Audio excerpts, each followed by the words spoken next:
Kaya kung titignan natin halimbawa natin sa Constitution ng Pilipinas, 'di ba? Isipin niyo ang Konstitusyon ng Pilipinas, kapag nagbago tayo ng konstitusyon, yung mga dating batas nawawalan ng bisa, tama po ba? Puwede na yung bagong konstitusyon natin ay similar law pa rin, 'no, sa luma. Tulad ng bawal pumatay, meron pa rin yan sa luma, meron pa rin yan sa bago.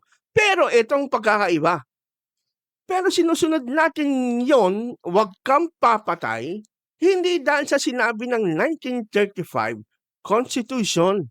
Hindi gano'n. Kahit naman yung mga nagsasabing kailangan pa rin natin 10 utos, hindi gano'n din ang iniisip, eh. 'Pag sinasabi, pinag-usapan nilang bawal pumatay ngayon sa panahon natin, hindi 1935 ang Constitution na inisip ng mga law keepers na 'yon, kundi dahil sinabi ng new Constitution. Maliwanag po ba? Nagbago ang authority. The authority has changed, sabi nga dito sa ating slide.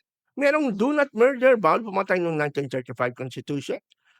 Sa 2025, do not murder, nag-i-exist pa rin. Pero under the authority ng new Constitution. No? We obey not because it's on the stone o nasa Ten Commandments o nakaukit sa tapyas ng bato. Ino-obey natin ang huwag kang papatay because it is written on our hearts by the Spirit. Siyempre, mas magiging mabait ka ngayon.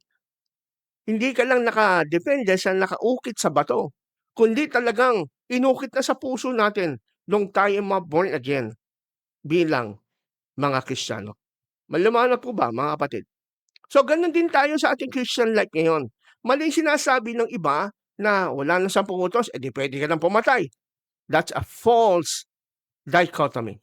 That is a false teaching. Isukan na po natin yan. At huwag tayong padaya sa ganyan. Tandaan nyo, hindi tayo pumapatay ngayon ng mga Kristiyano o hindi na tayo nagnanakaw, hindi dahil nakasulat sa 2 tapyas na bato ng Ten Commandments si Moses. Hindi gano'n ang kaisipan natin.